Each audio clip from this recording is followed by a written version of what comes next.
Olá! A partir de agora você confere a semana. São as principais notícias dos últimos dias apresentadas aqui pela UPF TV. 4.000 toneladas de lixo recolhidas por mês em Passo Fundo e apenas 2,5% desse total é reciclado. Um parque de geração solar fotovoltaica na UPF. Uma exposição em documentos, fotografias e objetos para contar a história do Aeroclube que atende a nossa região. E ainda vamos mostrar o Festival de Cinema Integrado UPF, que já está na 11ª edição. –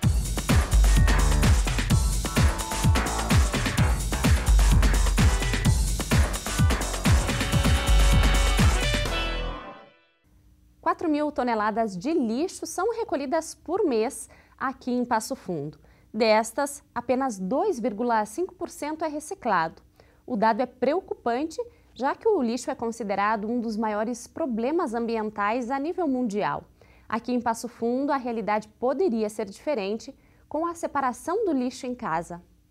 Você provavelmente já ouviu falar na importância de descartar corretamente materiais como vidros e agulhas. Mas esses dois, quando não são enviados para o seu destino de maneira certa, acabam causando problema na vida de muita gente. Que as pessoas não tenham consciência de embalar corretamente garrafas quebradas, copos, pratos, essas coisas assim, né? Até agulhas, às vezes tem pessoas que tomam injeção em casa e tal e acabam colocando no lixo comum, né? Trabalho de luva, mas a agulha fina fura qualquer coisa, né? Ser picada por agulha, a gente tem que correr, socorrer, levar no hospital. A gente se pica com agulha, não bota no lixo, que não é o lugar ideal para botar, né? O devolve, né? Mas não bota no lixo, o caco de vidro, né? Enrola no jornal, não deixa solto. Aqui também a gente acaba se cortando. E pensar que todos esses transtornos podem ser evitados com atitudes simples. Afinal, se engana quem pensa que não vale a pena separar os materiais recicláveis do lixo comum. Eles podem até ser recolhidos juntos no caminhão, mas quando chegam aqui na usina, passam por essa esteira e são separados pelos recicladores da Recibela. Por mais que a gente compacte tudo no mesmo caminhão, quando chega lá no aterro, tem o pessoal da Recibela, existe a esteira, todo esse lixo vai passar pela esteira, né? Então, se o resíduo está separado, ele facilita o pessoal da Recibela, né, tirar o que é reutilizável do que não é, né? Se vai tudo junto, dificulta. E essa parte desses perfurocortantes, vidros e essas coisas, né? Se o pessoal tiver a conscientização, né, de colocar dentro. Tem caixa de leite que tu pode cortar e botar dentro. Não é possível a gente encontrar os containers, por exemplo, da Avenida Brasil, os amarelos, e os laranjas e os azuis, com os resíduos todos misturados. Não é difícil a gente fazer um trabalho da mínima separação dos resíduos nas nossas residências, que é termos um recipiente para colocar os resíduos orgânicos, ou aqueles descartáveis, e um outro em que a gente possa botar os resíduos recicláveis ou recicláveis para os catadores, para os galpões da reciclagem que nós temos aqui em Passo Fundo, que são 4 cooperativas. Então, se as pessoas conseguirem separar materiais por materiais, vai facilitar a vida dessas pessoas que trabalham com o lixo, porque aqui nós trabalhando num centro de triagem, onde vem o resíduo do Passo Fundo inteiro. Ele já vem também prensado dentro das prensas do caminhão. Mas se tiver separado, vai facilitar muito mais para nós na hora da classificação. Por trás do lixo, bem no fim da coisa, antes desse lixo ir embora, ele pode ainda sustentar muitas pessoas, né? O plástico que a gente tira daqui também, ele é renovado. Quanta coisa ajuda também o meio ambiente, né? Aqui na Recibela, que fica junto à usina de São João, são 60 pessoas envolvidas na reciclagem. E todo esse processo não significa somente renda para essas pessoas. É também uma maneira de contribuir com o meio ambiente. Cada um precisa fazer a sua parte. Primeiramente, evitar o excesso de consumo. A gente deveria comprar apenas aquilo que precisa. Mas, após o consumo, nós precisamos pelo menos dar o destino correto dos resíduos produzidos por nós. Então, tudo que você puder fazer na tua casa para melhorar o lixo, no caso, separar o papel, o plástico, o PET, o alumínio mesmo, o tubinho de perfume, com certeza vai ajudar muito essas pessoas aqui. Que hoje nós temos em 60, mas a renda que sai para mais de 200 pessoas, porque tem filho, tem esposo, tem esposa por trás disso aqui, né? Então a gente pede a colaboração de todo mundo que puder estar fazendo um bem para o meio ambiente e para a pessoa, para o ser humano também. A vacinação contra a gripe para as crianças de Passo Fundo ainda não alcançou a meta. A campanha nacional foi prorrogada até o dia 15 de junho para os grupos prioritários. Tem vacina disponível. E outra notícia boa é que praticamente não tem fila de espera. Mas, por outro lado, significa também que muita gente que deve se vacinar contra a gripe ainda não compareceu aos postos de saúde. Esta campanha é para crianças de até 5 anos, trabalhadores de saúde, gestantes, mulheres que tiveram bebês nos últimos 45 dias, idosos, professores, indígenas, profissionais do sistema prisional e pessoas com doenças crônicas. É fundamental porque ela te imuniza, te deixa em condições de você não ter esse sintoma, que é um sintoma desagradável. Eu, casualmente, já venho fazendo todos os anos e eu te confesso que há muito tempo eu não tenho tido gripe. Pela segurança, pela saúde, como eu trabalho na área da saúde, eu acho que prevenir, é melhor do que ficar doente. Então, já que nós temos, acho que é bem importante todo mundo vir e fazer. Em Passo Fundo, mais de 80% do público-alvo já foi vacinado. O grupo que ainda não atendeu à expectativa é o das crianças. Apenas 52% foram imunizadas. Olha, nós pedimos para que a população procure, porque a vacinação é a medida mais eficaz para evitar a doença. Esse ano tá bem tranquilo, nós não temos assim casos aqui em Passo Fundo, principalmente, ainda notificados positivados. Nós tivemos, já enviamos algumas amostras para o laboratório, para o LACEN, mas não veio nada positivo ainda aqui em Passo Fundo. No estado também está tranquilo, mas é importante sim que as pessoas busquem a vacinação. Vale lembrar que a vacinação está sendo feita em 24 unidades de saúde do município. O que precisa um documento de identificação, principalmente as crianças, a carteirinha, crianças e adolescentes, a carteirinha de vacinação, indispensável. Com quase 3 meses de obras, a primeira fase da reforma do Hospital Municipal de Passo Fundo ainda está em andamento. A previsão é que a segunda fase já comece neste mês. Ainda tem muito caminho pela frente, mas os primeiros passos já foram dados. Depois da demolição do antigo prédio e da terraplenagem, o terreno dos fundos do Hospital Beneficente Dr. César Santos recebe agora as instalações provisórias. A primeira fase da obra está sendo concluída, que é a parte de canteiro de obra, a preparação de todo o canteiro de obra. A empresa está finalizando nos próximos dias e dentro de mais ou menos 15 dias aí iniciam as partes das fundações, que daí começa a aparecer realmente a obra, a construção em si. Mudança na fachada, reforma na estrutura e ampliação. Tudo isso está previsto e deve ser entregue à comunidade em 2020. Sim, a empresa apresentou um cronograma junto com a equipe técnica da Secretaria de Planejamento e esse cronograma está sendo respeitado.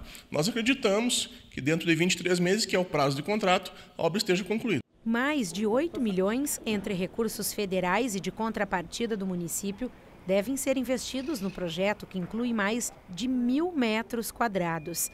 A obra abrange o pronto atendimento adulto e pediátrico, centro de diagnóstico, recepção e fachadas, e mais uma área de 2.600 metros quadrados que contempla sala para tomógrafo, farmácia interna, setor administrativo e setor de apoio logístico. O hospital ainda vai ter 12 leitos reformados e a instalação de 19 novos leitos. Desses, 12 vão ser destinados à psiquiatria. Também está prevista a instalação de elevadores novos, troca de gerador de energia e novas instalações elétricas, hidráulicas e de gases. O local, que hoje atende por dia uma média de 150 pessoas, vai contar com instalações mais modernas para melhorar a qualidade do serviço oferecido e ampliar as demandas. Uma obra importante, para a história do Hospital Municipal, que está com quase 70 anos de idade. Ele contempla vários serviços aqui que são de baixa complexidade, mas que servem de apoio às demais unidades dos outros hospitais que Passo Fundo tem. Essa obra ela vai possibilitar uma ampliação do Hospital Municipal, ampliação de serviços e ampliação de área, possibilitando uma melhor qualidade de serviço. Por mais de um ano, 23 pessoas aqui de Passo Fundo se dedicaram a estudar e entender legislação, abordagem e comportamento humano. Tudo para se tornarem mediadores comunitários. Bom, a primeira turma já está formada e a partir da próxima segunda-feira começa o atendimento para a comunidade. Agora você entende o que esses mediadores fazem e de que forma eles podem te ajudar. Tanta gente andando por aí. Impossível que ninguém tenha pelo menos um conflito para resolver. A prova disso é o nosso judiciário. No início desse ano, a estimativa era de mais de 100 milhões de processos tramitando em todo o país. A questão é, será que todos esses processos são realmente necessários? Será que não daria para resolver alguns casos de outra forma? É aí que entra o trabalho dos mediadores comunitários. Uma turma de 23 pessoas se formou aqui em Passo Fundo para atender essa demanda da comunidade. Por aqui, a mediação vai focar nos conflitos que envolvem valores. É todo o processo que gere juízo de valor, né? Cheques, contratos de locação, condomínios, prestação de serviço, prestação de serviços escolares, né? Por exemplo, vara de família nós não vamos atuar, qualquer área criminal nós não vamos atuar, apenas o que gera juízo de valor disponível. O trabalho faz parte da organização Mediar Brasil. O conflito ele tem uma razão material, ele pode surgir por uma questão econômica, material, mas ele se fortalece, ele se estabelece por uma razão emocional. A essência dos mediadores é trabalhar para que aqueles dois que estão ali em divergência, primeiro se percebam como seres humanos, que cada um deles tem a sua interpretação. Essa é a primeira lógica. Cada um tem a sua interpretação. E por isso mesmo, por eles estarem absolutos na sua convicção, eles se dificultam o relacionamento e disso gera um conflito. As nossas audiências são momentos em que os mediadores comunitários convidam e oportunizam que os outros seres humanos tenham ali o espaço que eles não estão se permitindo para que possam dialogar e eles, como meio, fazem então essas conexões. A mediação é a etapa que vem antes de um processo judicial. Em Passo Fundo, o trabalho dos mediadores é voluntário e de graça para toda a população. E depois do intervalo, a homenagem que a UPF recebeu na Assembleia Legislativa Gaúcha pelos 50 anos. E ainda um parque de geração solar fotovoltaica aqui na universidade. A gente já volta.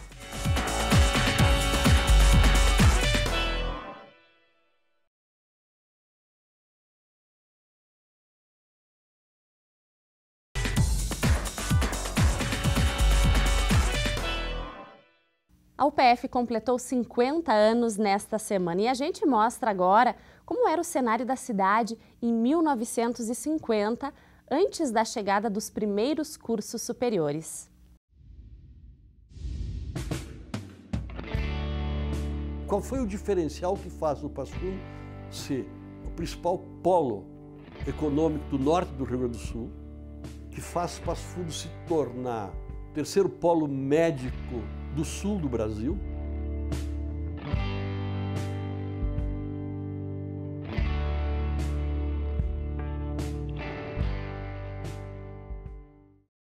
Uma instituição, Universidade de Passo Fundo. Quem vê a obra hoje, já escrevi isso uma vez, quem vê a obra pronta hoje não tem a mínima noção do que foram os embates para chegar até ela. No início dos anos 80, eu participo da base planejamento que faz planos diretores, a minha fazendo planos diretores. E nas minhas mãos cai um exemplar todo arrebentado do primeiro plano diretor de Passo Fundo, que datava de 1954. Mas o documento trazia uma informação que eu nunca mais esqueci, que era valiosa. Em 1954, o PIB agrícola de Erechim, então distrito de Passo Fundo, era maior que o PIB agrícola de Passo Fundo. E o PIB industrial de Carazinho, que tinha sido distrito de Passo Fundo, era maior que o PIB industrial da cidade-mãe. Os dois municípios estavam se desenvolvendo a mil, crescendo a mil. O que acontece de diferente que os dois aparentemente reduzem o seu ritmo de crescimento e Passo Fundo explode?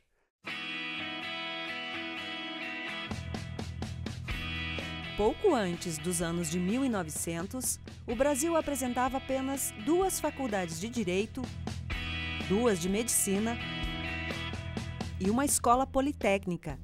A iniciativa privada entre os anos de 1891 e 1937 deu um novo ritmo para a abertura de escolas superiores. Foram criadas 31 instituições. O Rio Grande do Sul ocupou um papel importante neste processo. Foi o estado a implantar a primeira universidade longe do centro do país. Mas o trabalho de interiorização do ensino superior demorou um pouco mais. Só teve expansão no início da década de 1950. Passo Fundo também queria ter escolas superiores, e o movimento começou por volta do final da década de 1940 e início de 50. Muitas pessoas trabalharam direta ou indiretamente para que o ensino superior fosse uma realidade no município. Naquele tempo, a interiorização do ensino superior era uma novidade.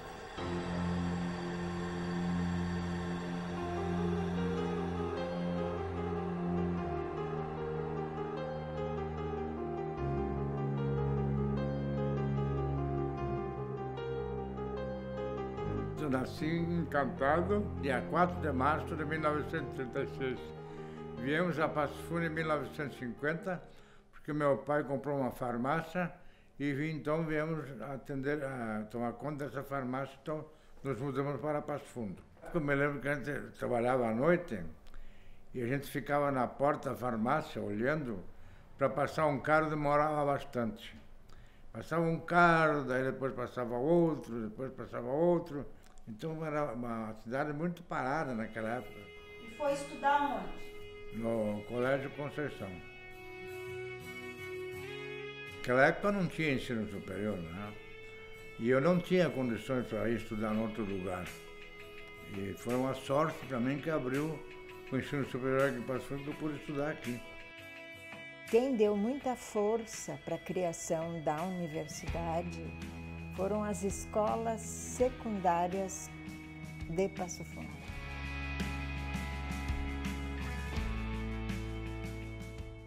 Pega o ensino secundário que começou a trazer gente, que talvez seja um dos fatores mais fortes para divulgar o nome de Passo Fundo e fixar gente de cabeça aqui.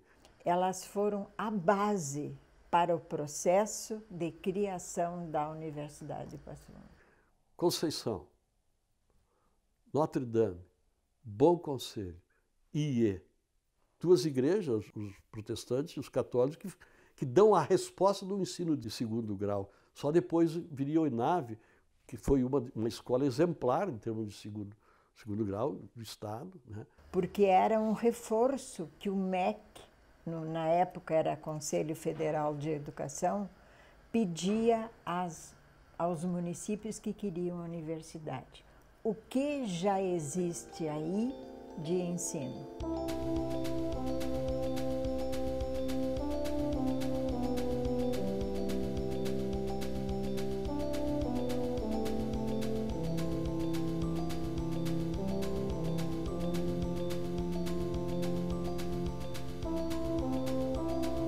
Realmente havia um anseio na cidade, as elites intelectuais, econômicas, políticas, se preocupavam com isso desde a década de 40 e tinham o anseio de estabelecer em Passo Fundo pelo menos algumas escolas de curso superior. O professor Antônio Donin, ele trouxe um sonho realmente interessante e ele agregou pessoas em torno desse sonho e a principal figura foi o Dr. César Santos, né?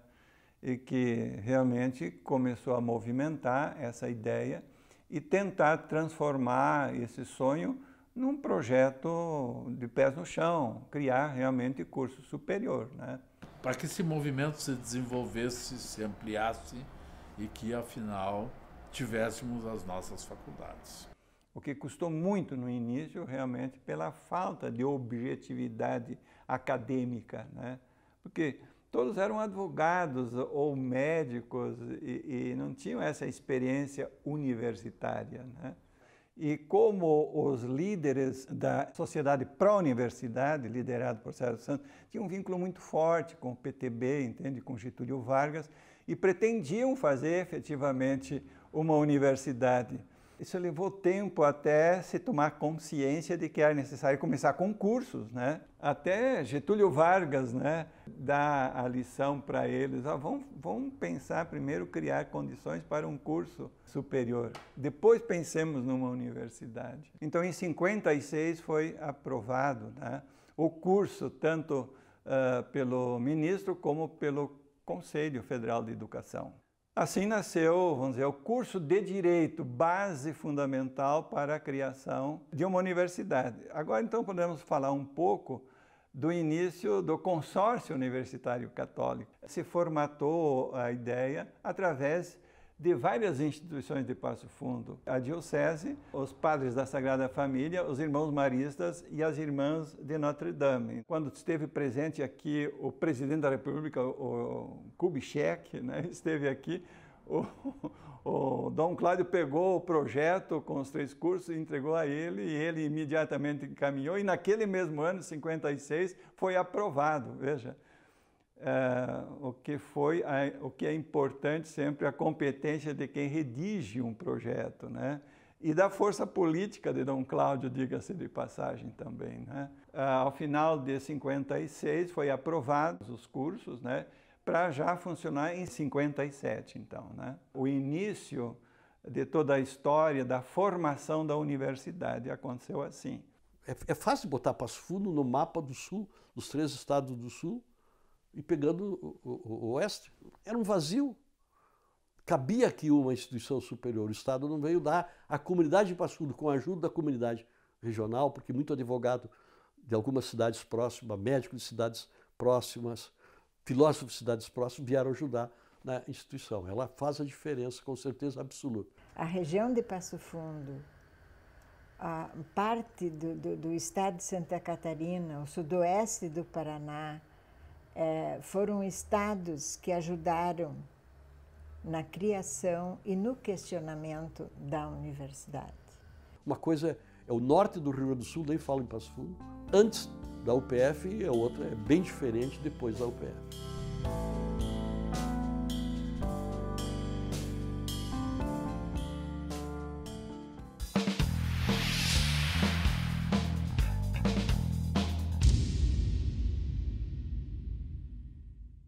O crescimento da UPF se deu com a ajuda de muitas pessoas. E para agradecer a colaboração de tantas crenças, que a universidade celebrou um momento ecumênico. Veja como foi.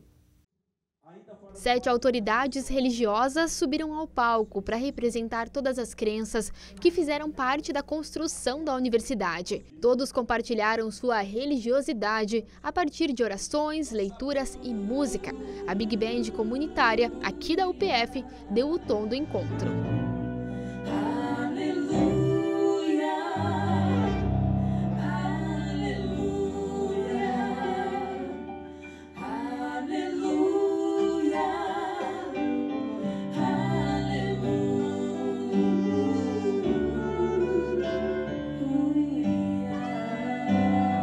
Na verdade, quando nós olhamos por tudo que nós construímos na nossa vida, nós percebemos que ela tem 2 dimensões, uma material e uma espiritual. Nós celebramos muito as conquistas materiais e sentimos a necessidade de ter um momento reflexivo como foi esse, de pura espiritualidade, para agradecermos tudo aquilo que nós recebemos, pelos dons, pelos talentos que nós temos, pela bela missão que está em nossas mãos e que nós estamos conseguindo dar conta. Mesmo com doutrinas diferentes, no fim todos desejavam o mesmo: votos de prosperidade, sabedoria e que daqui 50 anos a UPF siga comemorando sua caminhada. A Assembleia Legislativa Gaúcha também comemorou os 50 anos da UPF. A homenagem foi na quarta-feira, dia 6, aniversário da universidade. No plenário 20 de setembro, a sessão plenária começou comemorando os 50 anos da UPF. O grande expediente foi todo dedicado à instituição. E foram as transformações e o conhecimento promovidos pela universidade que motivaram este reconhecimento. O proponente da homenagem foi o deputado Vilmar Zanquim, que também foi aluno da UPF. Esta homenagem que a Assembleia Legislativa, representando toda a sociedade gaúcha, presta a esta importante instituição do ensino no dia de hoje, é como que um reconhecimento e um agradecimento a tanto que esta instituição tem feito para o desenvolvimento do ensino, da pesquisa e para a promoção do desenvolvimento econômico e social da grande Passo Fundo e da metade norte do nosso estado. Durante o grande expediente, outros deputados lembraram suas trajetórias e a importância da instituição para a metade norte do estado. Depois, uma placa de honra ao mérito foi entregue ao reitor, José Carlos Carles de Souza. Isso nos proporciona fazer uma reflexão, olhar para o passado e enxergar várias pessoas que tiveram um papel importantíssimo na construção desta caminhada. Orgulho e gratidão é algo que está muito presente em todas as pessoas que vivem na comunidade da Universidade de Passo Fundo.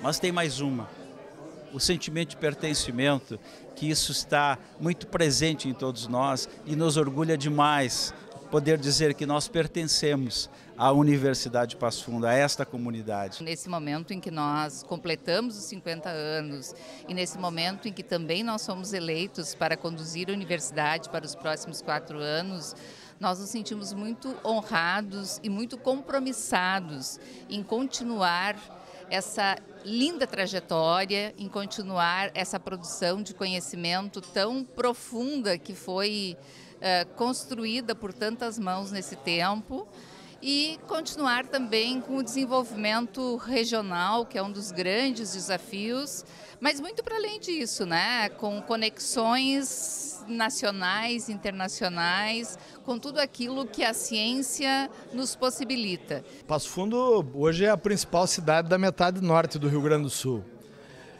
Isso se deve muito à presença da universidade, que tem sido decisiva nesses últimos 50 anos, influenciando, orientando, ajudando, preparando Passo Fundo e toda a região para crescer como vem crescendo. Nos seus 50 anos, a UPF já formou mais de 75 mil alunos. Hoje, oferece 60 cursos de graduação, além de 15 mestrados institucionais, 6 doutorados e 9 estágios pós-doutorais. Em janeiro deste ano, a Associação Brasileira de Energia Solar Fotovoltaica anunciou que o país havia ultrapassado a marca recorde de 1 gigawatt de capacidade instalada em projetos de energia solar em operação. Isso significa uma capacidade de energia para abastecer 500 mil domicílios por ano. E é com a ideia de divulgar esse conceito tecnológico e renovável para a população que a UPF conta agora com um parque de geração solar fotovoltaica. Tecnologia limpa. É a partir deste conceito que a UPF vai contar com a produção de energia renovável. E é aqui, nesse espaço de 750 metros quadrados, que foram fixadas as estruturas do Parque de Geração Solar Fotovoltaica da Universidade. O projeto foi instalado aos poucos, até chegar ao formato final. E o resultado tem significado importante para a instituição. Apresentar e começar a usufruir da tecnologia da energia solar. Além de beneficiar a instituição do ponto de vista do consumo, vai servir também para referência aos nossos alunos, aos nossos professores, que terão um espaço adequado para mostrar essa tecnologia. Uma universidade tem que ter responsabilidade social, a universidade também tem que desenvolver tecnologia e esse espaço que vai oportunizar isso. Também a pesquisa, também o uso para o desenvolvimento de tecnologias e avanços também na área de energia limpa, de energia renovável, de energia solar. Apesar de atender a um nível de consumo ainda pequeno, se comparado à estrutura do campus, o custo-benefício é alto. São 2 conjuntos de 30 e 24 placas. Isso significa que a universidade vai poder produzir até 2.300 kW por mês, o equivalente a 15 residências com consumo médio de 152 kW. A tecnologia é alemã e a vida útil dos painéis vão de 25 a 30 anos. Além da geração própria, né, que já é um ganho muito elevado, né, a gente diminuir a compra da concessionária, né, ou da geração diesel, né, aqui na instituição, todo o benefício de a gente deixar a tecnologia fotovoltaica palpável para todo mundo, né, tanto a academia quanto o público em geral que acessa a instituição.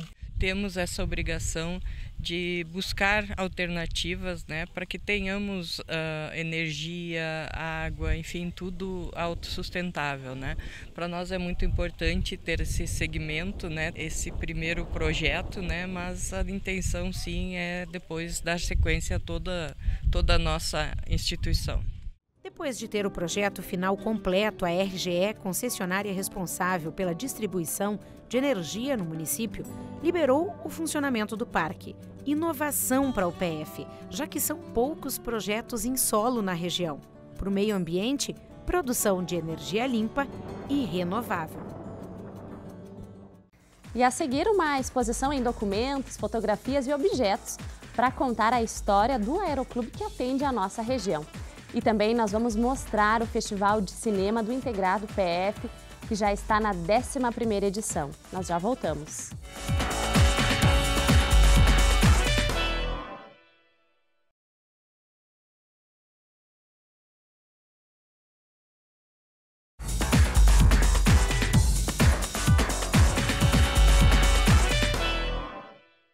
Agora vamos falar de história. É que documentos, fotografias e objetos foram recuperados pelo Instituto Histórico de Passo Fundo para contar um pouquinho da história do aeroclube que atende a nossa região e está perto de comemorar 80 anos. Essa hélice tem história. Por muito tempo ela foi usada nos batismos dos novos pilotos de avião. Eles recebiam óleo por todo o corpo e seguravam a hélice, representando a forma de uma aeronave. Essas e outras histórias fazem parte da exposição Pelas Asas da Aviação, que retrata os quase 80 anos do Aeroclube de Passo Fundo. Todo o material foi recuperado pelo Instituto Histórico, um trabalho que começou em setembro do ano passado e já soma mais de 50.000 páginas, entre documentos, fotografias e objetos do acervo. Esse acervo ele estava assim, vamos dizer assim, um pouco parado, inerte no Aeroclube, e em conversas com o Dr. Cláudio Seiber, que é o presidente do Aeroclube, a gente resolveu formar essa parceria e fazer a recuperação do acervo, e ele se encontra hoje em custódia no Instituto Histórico de Passo Fundo. Foi todo catalogado, uma parte já está digitalizada e vai ser disponibilizado para futuras pesquisas. Material que também ajuda a contar um pouco da história da cidade.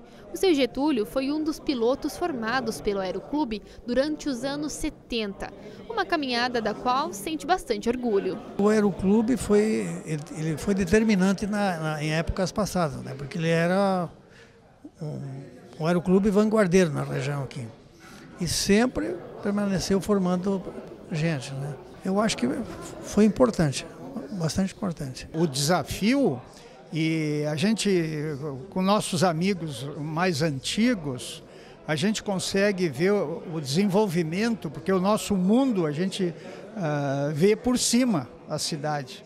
Então, perfeitamente a gente pode ver o desenvolvimento da cidade, da região, de uma maneira do alto. Além da pesquisa específica sobre o Aeroclube, também se descobriu mais sobre quem era Lauro Cortes, a figura que dá nome ao atual aeroporto da cidade. Ele também foi um piloto formado pelo clube. Ele começou a trabalhar na então Savag, na década de 40, e num voo, o voo fazia o trajeto Porto Alegre, Pelotas, Rio Grande.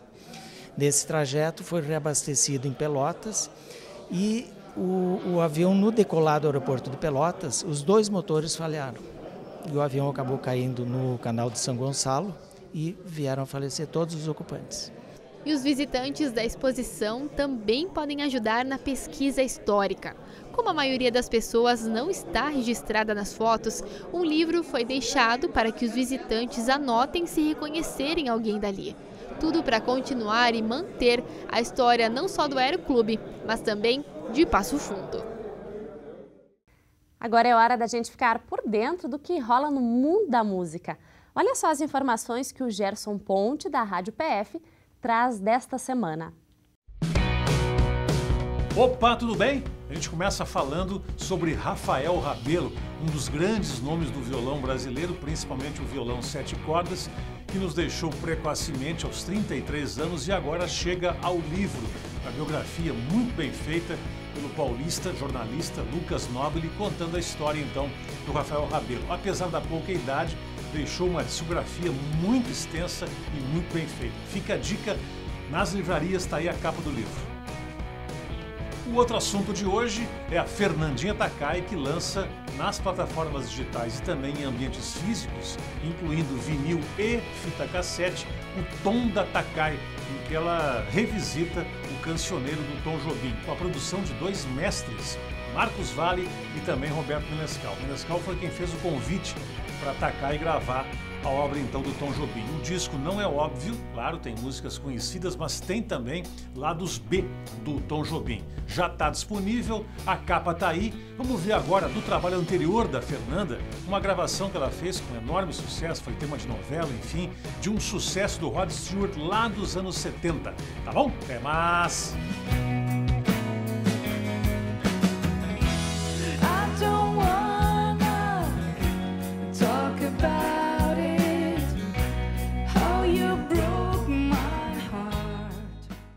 Dicas de atividades culturais e de lazer a gente traz para você todo o programa.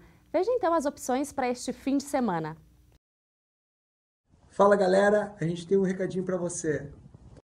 Reviva Belchior, General Bonimores, Alucinados. Dia 8 de junho, no Teatro Múcio de Castro, em Passo Fundo. Os ingressos já vão estar à venda na Nobel do Shopping. Então, corre lá porque são limitados os ingressos e vamos fazer essa grande festa cultuando o nosso querido Belchior. Se você vier me perguntar por onde andei, no tempo em que você sonhava. Vem com a gente, vai! E aí galera de Passo Fundo, friozinho, né? Que tal vir pra cá na cervejaria Farrapos sábado, comer um hambúrguer delicioso, sim. Aqui vai rolar no sábado a partir do meio-dia o Mortos e Fome, evento de encerramento do We Love Burger, onde a gente vai conhecer os vencedores, os melhores hambúrgueres do circuito. Você vai poder comer até 11 opções de hambúrguer, então dá para encher a barriga de hambúrguer. E também muita cerveja artesanal aqui, cervejaria Farrapos. E olha só, quem será que vai ganhar isso aqui? Não sabemos ainda. E olha só quem apareceu ali. Rômulo Gradaski Mânica. O que isso tem para nós aí? Malte. Não vai faltar malte não. Isso aí, depois do vestibular, vem pra cá. Nós vamos matar sua fome de hambúrguer. Oi gente, tudo bem? Eu sou a Mara Cavalheiro, atriz e produtora do Grupo Timbre de Galo. Eu estou aqui para fazer um convite especial para você. Nesse domingo, o Grupo Timbre de Galo vai apresentar o espetáculo O Bilhete, uma comédia romântica, aqui no Teatro Múcio de Castro. Esse espetáculo é em comemoração ao Dia dos Namorados. O espetáculo tem horário marcado para iniciar às 20 horas. Os ingressos estão à venda aqui na entrada do teatro pelo pessoal do Grupo Timbre de Galo. Então venha passar um momento agradável com a gente e curtir o Dia dos Namorados com o seu amor e o Grupo Timbre de Galo. Tchau, gente, esperamos vocês. Domingo, dia 10, às 20 horas no Múcio de Castro. Incentivar o aprendizado e o gosto pela leitura através da produção cinematográfica. O Festival de Cinema do Integrado PF já está na 11ª edição. Veja como foi a noite de exibição e também de premiação dos curtas deste ano. 6 contos diferentes saíram do papel e tomaram as telas. Dessa vez, o trabalho ficou com os alunos do 2º ano do ensino médio. Eles precisaram adaptar a literatura para a linguagem audiovisual. E no fim, os jurados escolhiam os melhores entre 11 categorias. O melhor filme ficou com O Candidato, conto adaptado de Moacir Scliar. Bom, pessoal, sabia que você não encontra ninguém preocupado? O curta também levou o prêmio de melhor direção, melhor roteiro e melhor ator. Eu só tenho a agradecer, primeiramente, por causa desse festival, que é uma oportunidade única que eles dão pra gente. E é uma coisa que, tipo, é muito legal e a gente tem certeza que vai levar pra vida toda. É um trabalho que dá trabalho, tipo, é difícil, mas no final, como a gente pode ver, tem o seu valor, né? Já o prêmio de melhor atriz ficou com o filme Soroco, Ser Oco, Ser Louco, uma adaptação do conto Soroco, Sua Mãe e Sua Filha, de João Guimarães Rosa. Nossa, foi muito bom. Teve vários momentos de muito estresse, mas no fim tudo valeu a pena. Foi fantástico essa experiência, eu amei. O curta também foi escolhido pela melhor atriz coadjuvante, com Valentina Simonetti. Já o prêmio de melhor ator coadjuvante foi para José Vitor Sochan, do curta A Hora e a Vez de Augusto Matraga. Está na hora de pagar por elas. O filme O Alienista levou a melhor direção de arte e o melhor cartaz. A melhor sonoplastia ficou com O Burguês e o Crime. E o prêmio de melhor resenha foi para o curta O Capote. Esse foi um projeto que foi se expandindo, estamos na área das linguagens, é um dos grandes eventos da escola. A origem é a literatura brasileira, que é aquela ansiedade que todos nós professores temos de como apresentar a leitura como algo copartícipe da vida deles, das várias unidades que nós temos na nossa universidade, porque nós somos uma escola que está dentro da universidade. Eles precisam atuar, eles precisam escrever, eles precisam produzir fotografia. Então, tem várias habilidades artísticas que são incentivadas através do processo, mas tudo parte da leitura. Esse ano, o festival chega na sua 11ª edição. E o programa A Semana fica por aqui. Obrigada pela sua companhia. E no próximo fim de semana a gente volta com novas informações. Até lá!